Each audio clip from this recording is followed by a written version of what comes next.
বৃষ্টি ভেজা দিন, খিচুড়ি আর মাংস খেয়ে দুপুরবেলায় নাক ডেকে ঘুমাচ্ছি। আর রামকে বললাম 5টায় আসবি। হঠাৎ করে একটা স্বপ্ন দেখছি, বট গায়ে নড়িয়ে আমাকে বলছে, কই গো রাম যে দুয়ারে এসে হাজির, তুমি যে এখনও ঘুমাচ্ছ। উঠে পড়েই আমি কিছুক্ষণ আমার লাগলো যে আমি কোথায়, আমি কে, বুঝতে বুঝতেই তারপরে দেখছি রাম দাঁড়িয়ে আছে। রামকে বললাম, রাম তুই 10 মিনিট খালি দাঁড়া।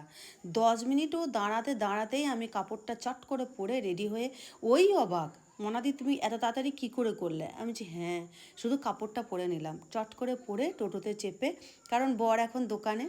আর ভাইটাকে বললাম, তুই আজকে মায়ের ঘরে খেয়ে নিবি, কারণ আজকে আমি চললাম শ্বশুর বাড়ি। আজ দ্বীপের 3 দিনের চলছে, 3 দিন ধরে সেলিব্রেশন চলছে, আজকে তার শেষ দিন। আজকে সেলিব্রেশনে সবাইকে খাওয়াবে, আনন্দ হবে, মজা হবে। 3 দিন থেকে আমাকে বলছে, কিন্তু আমার হচ্ছে না। আর এটা দেখো রক্ষাকালী তলা, আমাদের রক্ষাকালী তলা, এখানেই গ্রামে ঢুকতেই এই রক্ষাকালী মাকে প্রণাম করে যেতে হয়, আবার বেরোবার সময় আমরা মাকে প্রণাম করে যাই। আর এই দেখো আমার ঘর থেকে বেরিয়েই বলেছি না, আগে জঙ্গল পিছে জঙ্গল, জঙ্গল পেরোলাম 7 মিনিট, 7 থেকে 10 মিনিট। শ্বশুর বাবা দাঁড়িয়ে আছে, অপেক্ষা করছে, বৌমা আসছে, বৌমার এসছে মা বাবা, আর দ্বীপের মাসির মেয়ে এসেছে, জামাই এসেছে, বাচ্চা আছে, মাসি এসেছে, মামার ছেলে এসেছে, মামার মেয়েরা আছে, এই দেখো মামার মেয়ে, এই সব চলছে। তখনও সন্ধেবেলা আমাদের বৌমা শাড়ি পরেছে, শাড়ি ঠিক পছন্দ হয় নাই, অর্গেনজা পরেছে, ফেপে ফুলে রয়েছে, ও আবার ওটা চেঞ্জ করলো। আর এটা হলো দ্বীপের মাসি, মানে আমাদের সোনালিদি। সোনালিদি আমাকে বলেছে 5টার সময় মনা চলে এসো, বরের সাথে এসো না, গল্প অর্ধেক হবে। তাই জন্য আমি এই সোনালিদির জন্যই আমি 5টার সময় টোটো চেপে চলে এসেছি। সে মুড়ি আর চপ নিয়েছে, নষ্ট করছে, আমাকে বলছে তুমি খাও। আমি বলছি না, আমার পেট ভরে থাকে, কারণ দুপুরের খাবার এমন ঠুসে খায় যে পেট ভরে থাকে। ছাদে 4তলায় গিয়ে দেখছি যে মাংস, চিকেন চাপ হয়েছে, আর বিরিয়ানিটা আটা দিয়ে দেখছি পুরো চারধার ঘেরা রয়েছে। এইদিকে এরা সব সাজুগুজুতে এত ব্যস্ত, এত ব্যস্ত, মানে কি বলবো, যে যেমন পাচ্ছে সাজছে। আর এ একটা অয়েল ক্লথ নিয়ে এসে বলছে, এই দেখো একটা অয়েল ক্লথ। আমি বলছি তোমার বেটা হিসু করে? বলছে না, বেটা করে না, নাতির জন্য তুলে রাখছে। আমি বলছি না, নাতির জন্য তোমাকে অয়েল ক্লথ তুলে রাখতে হবে না, তার জন্য তার কাকিমা আছে, ঠিক অয়েল ক্লথ জোগাড় করে দেবে। এই নিয়ে আমাদের হাসি মজাক ইয়ার্কি চলছে, গল্প গজলা চলছে। আর এই দেখো এই বিচ্ছুটি, এটা সাংঘাতিক জিনিস, এ কোনো খেলনা নিয়ে খেলে না। বাটি ঘটি, জামবাটি, খুন্তি, হাঁড়ি, কড়াই, ঝাঁটা, এই হলো তার কাজ। আর এই দিকে দেখো ছোট ছোট কাপ কেক করেছে, খুব সুন্দর, রিয়া মানে ওর মাসির মেয়ে, দীপের মাসির মেয়ে। আর এই একটা বড় ধামস কেক কিনেছে। বাপু আমার এত বড় কেক পছন্দ নয়, এত বড় কেক কাটতে যেমন অসুবিধা, তেমনি মানে অতটা কেক খাওয়ারও লোক নাই, মিষ্টি খাওয়ার লোক খুব কম আছে। আর এই যে ছোট ছোট কাপ কেকগুলো দেখছো, এগুলো কিন্তু দারুণ টেস্ট। আমার মুখে একটুখানি কে ভিড়ের মধ্যে ঢুকিয়ে দিয়ে চলে গেল, দেখলাম। এই দেখো আমার ননদের একমাত্র মেয়ে, আর একটি ছেলে একটি মেয়ে, ননদের ছেলে মেয়েরাও এসেছে। আর দ্বীপের বন্ধু বান্ধবরা এসছে। এটা হলো আমাদের বৌমায়ের বোন, মানে দিদি। আর আমার শ্বশুর বাবার 4তলায় উঠতে খুবই কষ্ট হয়েছে। সেই যে নিচেতলা থেকে 4তলা ওঠা, কি যে মহামারী ব্যাপার, মানে বলার কথা নয়। এই যে বয়স্ক মানুষের হাঁটু ব্যথা, পায়ে ব্যথা থাকে, এই এত বড় ঘর কখনো করতে নাই। ঘর হবে 1তলা থেকে খুব জোরের ওপর 2তলা, বাস ওতেই শেষ। এই দেখো ঠাকুমা উঠেছে, ঠাকুমাও হাঁপাচ্ছে। আর এইদিকে আমার বিয়াই বিয়ান দাদা দিদি বলি, তারাও এসছে। দীপও চলে এসেছে কেক কাটবে বলে। সবাইকে জড়ো করা গেল, কিন্তু ওর কাকাকে জড়ো করা গেল না।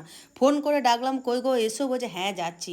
আমি জানি হ্যাঁ যাচ্ছি মানে কেক কাটা হয়ে যাবে, ঠিক তাই হলো। ঠিক কেকটা কাটা হয়ে গেল, তারপরে উনি উপস্থিত, বলছে কই দীপ? আমি বলছি, দীপ এর কেক কাটা হয়ে গেছে, তুমি এবার যা খুশি তাই করতে পারো। সে ঠিক আছে, আর সে আর কোথাও বাইরে বেরোলো না। এই দেখো কেক, এর এখন বয়স হলো 27 পূর্ণ হলো, মানে 26+এ বিয়ে হয়েছে, আজ এখন 27 পূর্ণ হয়ে গেল। হ্যাঁ 27 পূর্ণ হয়ে গেল, মোমবাতি নেভানো হচ্ছে, সব দাদু ঠাকুমা, হ্যাঁ সবাই মিলে একদম হইচই। ওর বাবাও চলে এসেছে, দেখো পিছনে দাঁড়িয়ে আছে। আর আমাদের ছেলে মেয়েগুলো সব একদম সেজে গুজে সব দাঁড়িয়ে, কেক কাটিং চলছে, খুব আনন্দ, খুব মজা। এই তো কেক 3 দিন ধরে কেকই কেটে যাচ্ছে, কেকই কেটে যাচ্ছে, রাত 12টায় কাটছে, সকালে কাটছে। এখন জন্মদিনের যে কী ধরক্কা, কী ধরক্কা, অথচ আমাদের জন্মদিনে আমার মা আবার ডেটই বলতে পারছে না, সালই বলতে পারছে না যে আমি কখন জন্মেছি। তার জন্য বরের কাছে অনেক লজ্জায় পড়ে গেছি। হ্যাঁ তুমি কত সালে জন্মেছো বলতে পারছি না। আমি যতই আড্ডা মারি, যতই গল্প করি, শ্বশুরমশাইয়ের চোখ আমার দিকেই আছে, কারণ আমাদেরকে খাইয়ে দাইয়ে তাড়াতে পারলে শ্বশুরমশাইয়ের জীবনের চরম শান্তি। আর যতক্ষণ আমরা আনন্দ করব, আমরা এখানে থাকবো, বাস খেপে যাবে, পুরো পাগল হয়ে যাবে। আমাদের 9টার মধ্যে বিয়ে বাড়ি বলো, ভোজ বাড়ি বলো, যেখানেই বলো, 9টার মধ্যে খাওয়া দাওয়া করে 10টার আগেই আমাদের বেরিয়ে যেতে হবে, মানে 10টায় আমাদের ঘরে ঢুকে যেতে হবে একদম। মানে শ্বশুর বাবা কিছুতেই খেতে দেবে না। এমনও অনেক জায়গা হয়েছে আমরা বিয়ে বাড়ি টিয়ে বাড়ি গেছি, বলছে খাওয়ার দরকার নেই, ঘর চলে যাও। রেগে আমরা ঘর চলে এসেছি। কখনো কখনো রাগ ধরে, আবার কখনো কখনো বসে বসে চিন্তা করি আমাদের ভালোর জন্য। মা বাবা হলো জীবনের গাইডলাইন। মা বাবারা যেভাবে গার্ড করে বাচ্চাদের, আর অন্য কেউ এরকম চিন্তাভাবনা শুভকামনা থাকে না। মা বাবা যেটা করে সেটাই ভালো, আর মা বাবা যতদিন থাকবে ততদিনই সুখের। তার জন্য এই দেখো, বাবা বললো যে আমাকে দুটি মাত্র বিরিয়ানি দাও। বাবা খাই না রাত্রেবেলা, অল্পখানি বিরিয়ানি দিয়েছি আর একটা চিকেন ছোটো মতন লেগ পিস দিয়েছি, ওটাই বলছে অনেক বেশি অনেক বেশি, তাও অর্ধেকটা খেয়েছে। আমার বর খেতে শুরু করেছে, ও মনে হচ্ছে একাই চলে যাবে, আমাদেরকে নিয়ে যাবে না। এইরকমই করে, প্রথমেই খেয়ে নেয় 9টা, এখন বাজে 9:22, এ খাওয়া শুরু করে দিয়েছে। এইবার এ খেয়ে নেওয়া মানেই নিচে তলায় গিয়ে আর 10বার করে আমাকে ফোন করবে, কই যাবে না যাবে না, আমি চলে যাব গাড়ি চালিয়ে। তো এইরকম ওরা দুজনেতে বাপ বেটাতে করবে, আর আমাকে কিছুতেই খেতে দেবে না, শান্তি দেবে না, জীবনে কোনো শান্তি পাচ্ছি না, টুটিতে লেগে মরে যাওয়ার উপক্রম।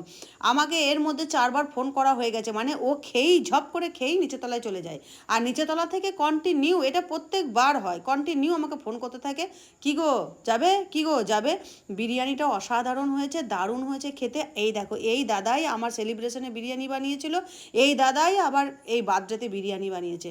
কি বলবো, মটন বিরিয়ানি আর চিকেন চাপ, অপূর্ব স্বাদ, স্যালাড তার সাথে, আর রায়তা ছিল।